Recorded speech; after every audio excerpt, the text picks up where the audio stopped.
Hey everybody, it's Dave here from Dragonhill Games, and you're watching This Week in MTG Finance. As always, and before we get started, I want to thank MTG Stocks for allowing us to use graphical information for the purposes of this video. It's been a really slow week finances-wise, and this kind of thing tends to happen when a new set drops. Generally, when we're getting all these spoilers, we look at a bunch of these cards and we think they're really awesome, and we find cards that sort of combo or work well with all of these new spoilers. A lot of spikes, a lot of excitement around new sets. And then when the set drops and we actually start playing with these cards, we are able to figure out if they actually work. There's a lot of cards from Core Set 2021 that I was really impressed with, and now that I've had a chance to play with them a little bit on Arena, my opinion on them is changing. They just maybe don't work the way that I kind of thought they would, and that tends to happen a lot with a lot of players. So this week, rather than focus on a top 10 list, we're only going to be having a top 5 list. And that's just because there's just not enough to talk about, to be honest with you.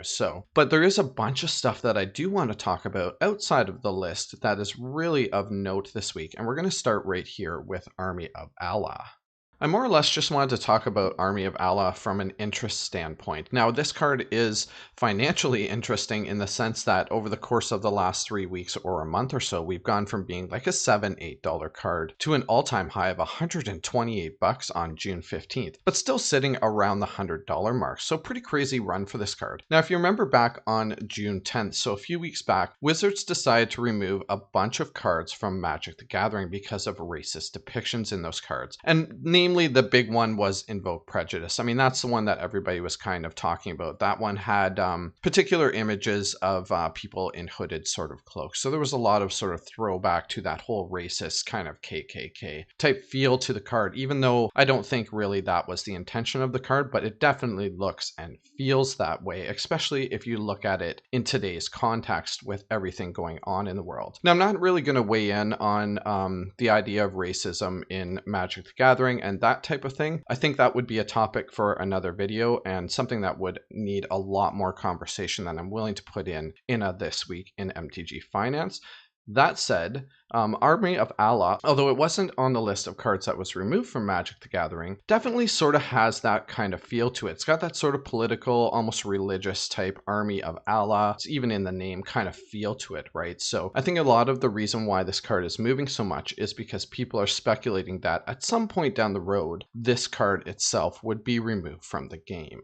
Another thing I did want to quickly point out was that there's been a lot of collector and in sort of investor interest in picking up Arabian Nights cards. So something like Giant Tortoise, for example, and Fish Liver Oil. Both of these are horribly unplayable cards. I mean, they get no play anywhere. They've had multiple reprints, even as recently as something like Eternal Masters. And all of the reprints on cards like this are in the, pennies kind of range. If we look over here at Fish Liver Oil, I mean, you can pick up a Chronicles version for 15 cents, right? So why would anyone pay $6.40 for the original Arabian Nights printing? But there has been a lot of focus on picking up Arabian Nights cards lately. Even these sort of commons that are sort of unplayable are now going for crazy values like $8, $10, $12, $15 type of thing. Just interesting that Arabian Nights has been a big target recently for collector and investor buyouts. I actually even just had a few guys in my store that I had never seen before come in yesterday and ask about if we had, a box of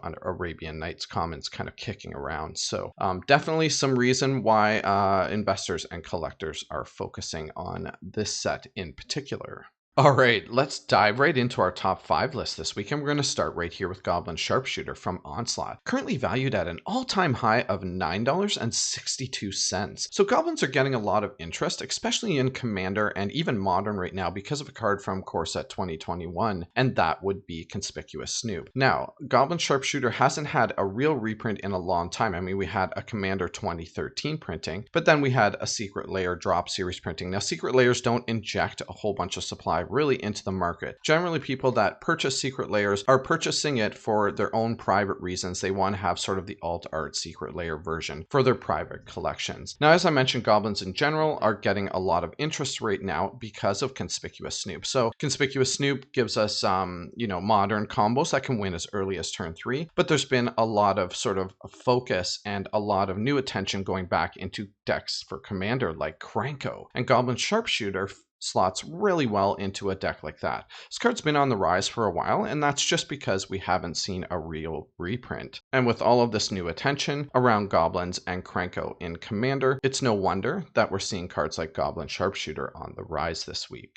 Now, our number 4 winner this week, Gisela, Blade of Gold Knight from Avacyn Restored, is another card that's in all-time high territory. This card's up 33% this week, but it's more than doubled in value over the course of the last couple of weeks since that Core Set 2021 spoiler, Fiery Emancipation. So Fiery Emancipation is 6 mana enchantments destined to be a staple in red decks in Commander. If a source you control would deal damage to a player or permanent, it deals triple that damage instead. So combine that with something like Gisela, Blade of Gold Knight, where sources are already dealing double damage to permanents and players, you can really take somebody down fast with combinations of things like Gisela, Blade of Gold Knight, and Fiery Emancipation. This thing is a classic angel. Thing's always been valuable and always been really desirable for play in Commander. Fits into a bunch of different types of decks. Gisela's had a couple of reprints. We had a Commander 2015 reprint and a Commander Anthology reprint, and then of course a Masters 25 reprint, which is definitely your best bet. If you're looking at picking up a Gisela, you can get the Masters 25 version for around the $11 mark.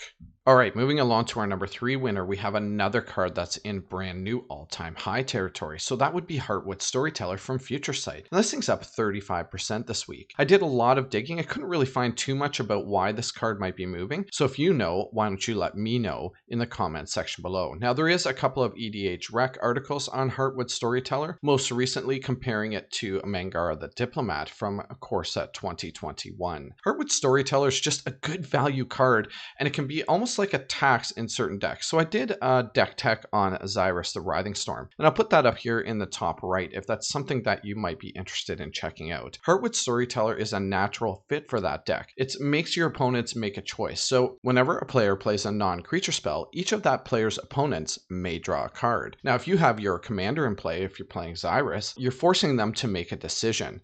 Draw a card, give me snakes. There's a price to pay for that. But of course, there's no tax on you, so definitely a natural fit in a deck like that. And there have been no other printings of Heartwood Storyteller, so supplies on Heartwood Storyteller would definitely be on the low side, considering Future Sight was so long ago. Now, our number 2 winner this week, and that would be Bounty Hunter from Tempest at $12.75. This thing's up 41%. This has been on and off our list a few times over the course of the last couple months or so. And that's mostly because of Cheville, Bane of Monsters, a new commander from Ikoria Leia Behemoth. And I would like to point out that I think this guy's a great value at just $2.32. Definitely a great time to pick one up if you're looking for some for your personal collection or even for investment purposes down the road. Great price for a guy like this. So Cheville, Bane of Monsters, at the beginning of your upkeep, if your opponents control no permanents with bounty counters on them, put a bounty counter on target creature or planeswalker an opponent controls. And then of course, when a permanent an opponent controls with a bounty counter on it dies, you gain 3 life and draw a card. Pretty good deal considering if you have Bounty Hunter, you can just tap this thing and destroy any target creature with a bounty counter on it. So it's no wonder that this thing has been floating up and down over the course of the last few months or so. And our big winner this week is Stroke of Genius from Urza's Saga, currently valued at $6.30, and this thing is up 83% this week. Now, it's had a couple of other reprints, namely Commander reprints in 2014 and 2015. And of note, those reprints are less than half of the price, so definitely want to grab up one of those if you're looking at adding this to your collection, or if you're a gap type investor and you believe that the gap between the $6 version and these $3 versions is going to be closing, then these are definitely great pickups for investment purposes. Now, Stroke of Genius is getting a lot of attention in a lot of different decks. There's no one deck in particular that is actually driving Stroke of Genius. I mean, it's appearing in things like Keenan Bonder Prodigy, which is a brand new commander from the Ikoria. And then, of course, it's getting attention in things like Zaxara, which was a brand new commander from Commander 2020. It's a staple in any sort of decks that force your opponents to draw cards, or if you just even want to draw cards for yourself at instant speed. Always kind of a good card to include in any deck, really, that can include blue. Now, as I mentioned earlier, I did a deck tech on Xyrus the Writhing Storm, and this is another type of card that slots really well into that deck for sure. Like I said, I don't think there's any one deck in particular that is driving the price on Stroke of Genius. I think it's just a matter of fact that it's appearing in a bunch of new decks.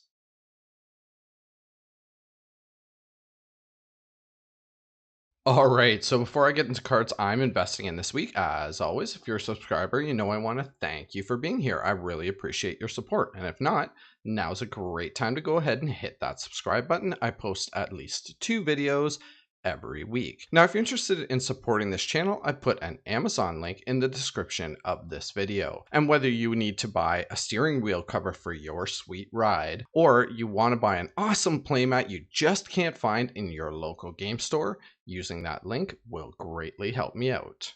Zaxara the Exemplary is an awesome new commander from Commander 2020 series. Now, he's also a Hydra, and Hydras are popular in almost every format, but especially Commander. Now, Zaxara had an all-time high of around $20 when it was first spoiled, and we've leveled out over the last couple of weeks at around the $8 mark. Now, there's not really going to be much more Commander 2020 product hitting the market. I mean, we're going to have another small sort of restock, but nothing too major, so there shouldn't be much more supply of Zaxara getting out there into the market. And this guy is always going to be popular because he goes infinite with just one other card. So that is definitely desirable as a commander, especially for future commander builds. Picking him up for your own purposes or even as an investment at around $8 is a great deal. Fiery Confluence is another commander staple, and we just had a reprint in the Signature Spellbook Chandra. Now, I did a video on Signature Spellbook Chandra, so if you haven't checked that out, I'll put that in the top right corner. You can go ahead and check that out. It's actually really nice. They did a really amazing job with the art on these cards, and I really like this sort of fiery border along the bottom. You can pick up the Signature Spellbook Chandra because there's a lot of these being opened and fired into the market right now. You can pick it up for around $4, which is a steal considering that normally Fiery Confluence runs in the $8 to $10 range. So great bargain for Fiery Confluence, the Signature Spellbook Chandra version at $4. The next one I have for you guys is more of a watch, and this is Elder Gargaroth from the new core set 2021. This thing is an absolute monster, currently valued at around $11. Now, if this fell down into the sort of $7 to $10 range, I would be more of an investor in this card. So it's kind of one that's on my watch list, and I wanted to pass that along to you guys. This guy is just amazing value, going to get played in standard for sure. Possibly have some pioneer or modern sort of playability that will be remain to be seen, but we're going to be seeing a lot of this guy in Commander. If you're playing a green deck, there's almost no reason why you wouldn't want to play this card. He's just that good. For just 5 mana, we get a 6/6 Vigilance, Reach, Trample. I didn't realize this guy had Reach. I mean, there's so many keywords on this guy. I didn't realize this guy had Reach until I ran into him at the pre-release on the weekend. Just really super good value. Now, whenever Elder Garganoth attacks or blocks, choose one. You create a 3/3 green beast creature token, or you gain 3 life or draw a card. I mean, that stuff is all good. There's no reason why this shouldn't be $15, $20 card, and assuming we don't get any reprints down the road, I kind of put this in the sort of same category as something like a Craterhoof Behemoth. He's not a game ender like Craterhoof Behemoth is, however, he's just such good value for around the same mana cost.